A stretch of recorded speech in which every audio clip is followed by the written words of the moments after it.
Hi guys, welcome to my channel. আমি অঞ্জু তোমাদের কাছে নিয়ে এসেছি নতুন একটা রেসিপি আরও অনেক কিছু। আজকে রেসিপি হচ্ছে ছোলার ডালের চাটনি। ধোসা, ইডলি এর সঙ্গে খাওয়া যায় সেই চাটনি। তোমরা দেখতে থাকো, পাশে থাকো এবং সাথে থাকো। এই চাটনিটা তোমরা রুটি, পরোটা এমনি সময়ও খেতে পারো। খুব টেস্টি একটা চাটনি, খুব সুন্দর হয়। দেখো আমি কীভাবে করি। টমেটো, সর্ষে,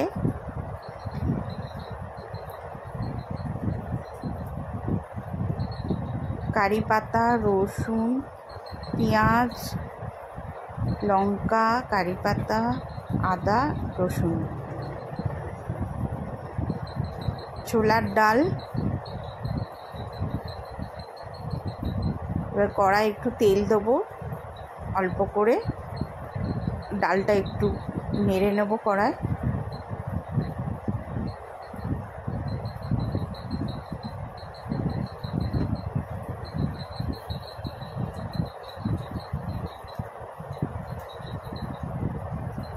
একটু ভাজা ভাজা হয়ে গেলে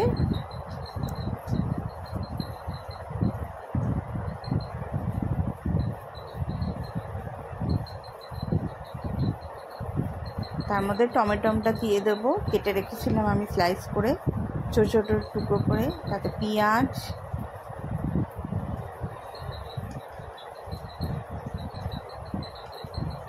রসুন, আদা, শুকনো লঙ্কা সব একসঙ্গে নাড়বো।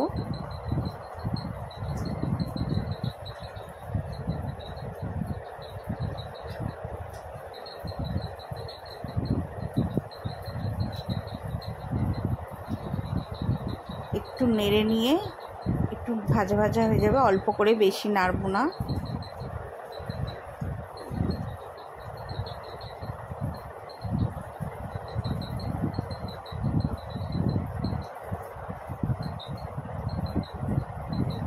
এতে দেবো একটু হলুদ গুঁড়ো,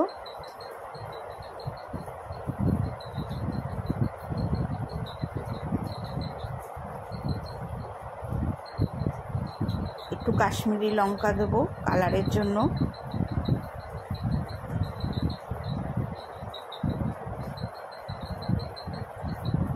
আবার একটু নেড়ে নেব ভালো করে।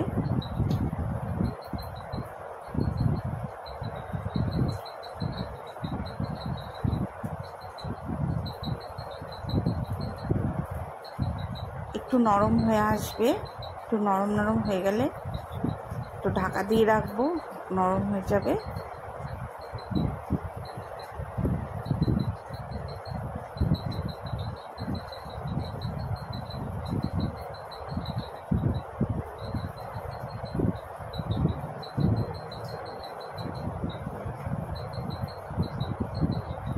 তারপর এটা তুলে নেব।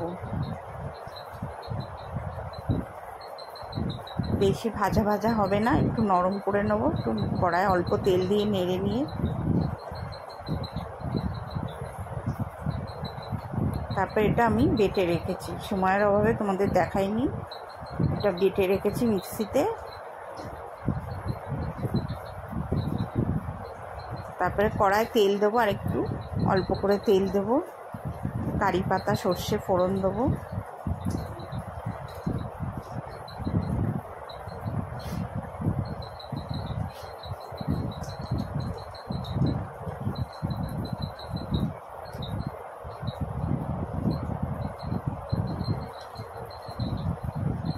তার মধ্যে বেটে রাখা টমেটোর এই পেস্টটা দিয়ে দেব।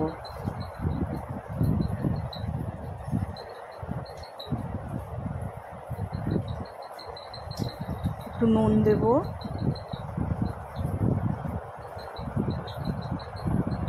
আবারও একটু কাশ্মীরি লঙ্কা দেব কালারের জন্য, দিয়ে একটু ভালো করে নেড়ে নিয়ে একটু অল্প ভাজা ভাজা হলে, খুব ড্রাই হবে না, খুব জলজলে হবে না, একটু মাখা মাখা হবে, যাতে রুটি পরোটার সঙ্গে খেতে ভালো লাগে। বা ইডলিটা যে আমরা খাবো, ইডলির এটা চাটনি বানালাম আজকে। তোমরা দেখো, তোমাদের ভালো লাগলে অবশ্যই করে দেখো, ভালো লাগলে আমাকে লাইক কমেন্ট শেয়ার করতে ভুলো না।